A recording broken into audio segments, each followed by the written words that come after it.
आज बात करेंगे तालिबान के उस सच के बारे में जो छुपाया जा रहा है, जिस सच को सुनकर शायद हर भारतवासी का सर फट सकता है और आने वाले भविष्य को वो देख सकता है। कैसे हुआ तालिबान की विचारधारा का जन्म और भारत का उससे क्या लेना देना है? क्या आपकी आंखों के नीचे भारत में एक तालिबान बन रहा है जिसे आप देख नहीं पा रहे हैं? और नहीं देख पाने का कारण क्या है? क्या बहुत देर हो चुकी है या अभी भी समय है? शरीर की हर नस को नीला कर देने की जानकारी आज मेरे पास। बनी रही हमारे साथ, देखते रहिए आज की ताज़ा खबर।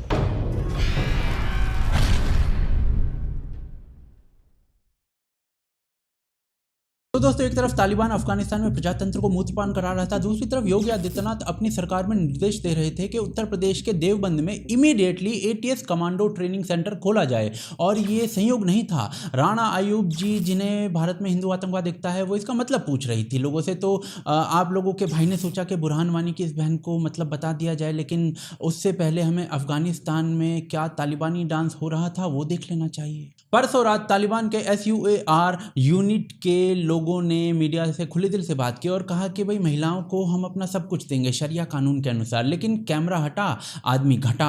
अफगानिस्तान के माथे पर लिख दिया गया है ये सब कुछ। तो अब सच जो है जलालाबाद में दिखा। वो 2 लोगों को मार दिया गया। कारण था कि भाई उन्होंने अफगानिस्तान का फ्लैग दिखा दिया, तालिबान का फ्लैग हटाकर। साथ में एक औरत को अल्लाह के पास भेज दिया गया बुर्का ना पहनने की वजह से। और बाकी काबुल एयरपोर्ट पर महिलाओं और बच्चों को जो गोलीबारी में मारा गया है वो तो एक सैंपल है ही। दुनिया में डर का माहौल असलियत में पैदा करने वाली ये जो विचारधारा है तालिबान, इसका जन्म कहाँ और कैसे हुआ? अब ये सवाल पैदा हो तो गूगल किया और विकिपीडिया खोला। तालिबान की परिभाषा वहां पर लिखी हुई थी, एक देवबंदी इस्लामिक मूवमेंट। दिमाग ठनक गया। देवबंद तो भाई अपने उत्तर प्रदेश में है। और खुलना और खोजना शुरू किया तो पता चला कि भाई न्यूयॉर्क टाइम्स ने 2002 में ही आर्टिकल छाप चुका है इस चीज़ पर। टाइटल था कि कैसे भारत के एक कस्बे से तालिबान का बीज फूटा। और अंदर देखा तो पूरी तारीख मिल जाती है उस चीज़ पर कि देवबंद में कैसे बीज फूटा और अफगानिस्तान में उसका पेड़ बन गया। उसके बाद गार्डियन वालों का आर्टिकल मिला जिसमें उन्होंने भी तालिबान को देवबंद की पैदाइश बताया। और उसके बाद मैंने सोचा कि भाई क्या ये बाद में किसी तालिबानी आतंकवादी ने भी ये बात कही है? तो जवाब आया हाँ। तालिबान के खुद के एक स्पोक्स पर्सन का बयान है जिसमें वो कह रहा है कि तालिबान अपनी विचारधारा प्राप्त करता है सुन्नी विचार के एक ऐसे स्कूल से जिसकी शुरुआत 19वीं सदी में हुई थी भारत के देवबंद में। तालिबान के एक और स्पोक्स पर्सन का बयान है कि वो कहता है कि भाई हर अफगानी ना देवबंदी है। अब इसके बाद क्या शक रह जाता है कि तालिबान जो दुनिया में इस्लामिक आतंक का प्रयार है उसके विचार जुड़े हुए हैं भारत के एक मदरसे से जो कि उत्तर प्रदेश के देवबंद में है। लेकिन भारत में अभी इसकी क्या स्थिति है और आने वाले समय में इसका क्या रूप हो सकता है, ये दिखाने से पहले आपको देवबंद का इतिहास और कारनामे दिखाना चाहता हूँ, जिससे चीज़ें और भविष्य आपको समझ में आएगा थोड़ा। तालिबान का मतलब होता है स्टूडेंट। लेकिन किसका स्टूडेंट? मदरसे का। कौन से विचार वाले मदरसे का? देवबंदी।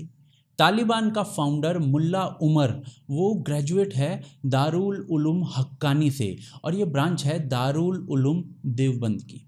कितने फ़ख्र की बात होगी देवबंद के मदरसे के लिए। ये तालिबान का फाउंडर सलाह इनकी ब्रांच का छात्र है, कितनी बड़ी बात है। लेकिन यहाँ तक पहुँचने का जो सफ़र है वो 19वीं सदी में शुरू हुआ था। देवबंदी मूवमेंट ने 1866 में देवबंद में इस मदरसे की शुरुआत की थी और धीरे धीरे पूरे भारत और इवन बाहर भी जो मदरसे थे वो खोलने चालू कर दिए थे।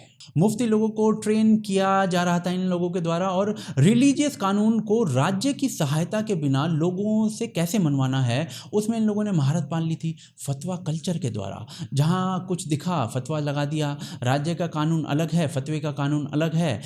इनका फतवा डिपार्टमेंट भी आज की डेट में अलग है। और फ़ोटो खींचना इस्लाम के ख़िलाफ़ है, लड़का लड़की साथ में काम नहीं कर सकते। ऐसे महान फतवे इन्हीं लोगों से तो आते हैं। धीरे धीरे पूरे भारत, पाकिस्तान और अफ़गानिस्तान में ये मदरसे फैले और जहाँ मुस्लिम बहुसंख्यक थे वहाँ आज इन्होंने क्या हाल मचा रखा है वो आप देख ही सकते हैं। पाकिस्तान में भी यही हाल है। करीब 15 से 25% मुसलमान वहाँ देवबंदी बताए जाते हैं और TTP, SSP, LEJ जैसे संगठन देवबंदी ही हैं। साथ में पाकिस्तान और अफ़गानिस्तान के तालिबान के जो लीडर्स हैं देवबंदी मदरसों में ही पढ़े हैं। लेकिन भारत के देवबंदी मदरसों में क्या हाल है?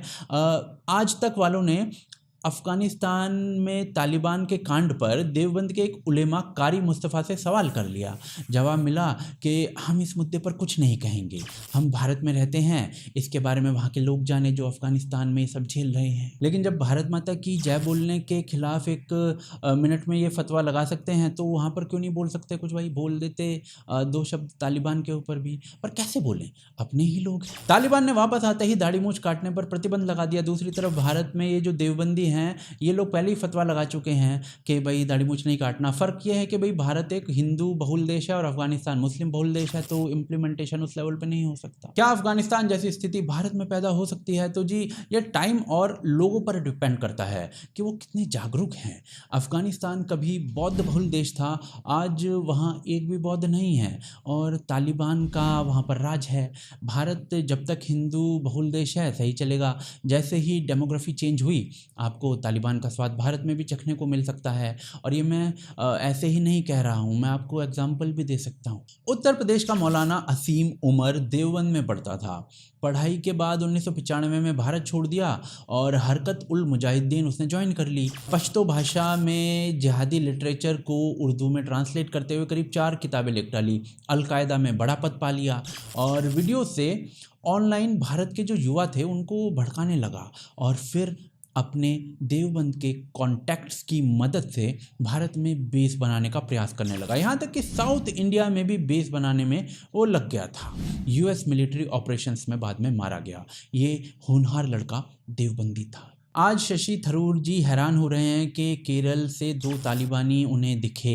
उन्होंने ट्वीट भी किया, ये कांड मौलाना असीम उमर जैसे 72 बहनों के भाई ने ही तो किए हैं। इसी प्रकार के लोग बड़ी संख्या में भारत में हुए हैं, तो आप लोग कैसे सोच सकते हैं या कह सकते हैं कि तालिबान जैसी स्थिति कभी भारत में पैदा नहीं होगी? सिर्फ टाइम और डेमोग्राफी चेंज की बात ये प्रतीत होती है। भारत में तालिबान समर्थक भरे पड़े हैं। समाजवादी पार्टी के लीडर का बयान आप यहाँ पर पढ़ सकते हैं और दूसरी तरफ इस दरियाई घोड़े के विचार भी सुन लीजिए। मुबारक हो इमारत इस्लामी अफगानिस्तान के कायदीन को। आपका दूर बैठा हुआ ये एक हिंदी मुसलमान आपको सलाम करता है, आपकी अजमत को सलाम करता है, आपकी जुर्रत और हौसले को सलाम करता है। भारत का भविष्य आप लोगों के हाथ में रहेगा। रेडिकल माइंडसेट चाहे किसी भी साइड का हो, वो देश को खतरे में डालता है, लेकिन भारत के लिब्रांडू आपको तालिबान मोदी से अच्छा है ये दिखाने का कोई भी मौका नहीं छोड़ेंगे। और इसी दौरान ये सारे ट्वीट्स किए गए थे। डिसाइड आपको करना है कि भाई जागना है या सब बढ़िया है यही सोचते रहना है, क्योंकि भारत की मौजूदा या पुरानी किसी भी सरकार ने इस पूरे मुद्दे पर कुछ भी बड़ा सब्सटेंशियल नहीं किया है। पर आप लोग कर सकते हैं लोगों को इन्फॉर्म, ये वीडियो शेयर करके। नहीं करेंगे तो भाई भविष्य तो हम सबका ही है, बाकी सब चंगा सी।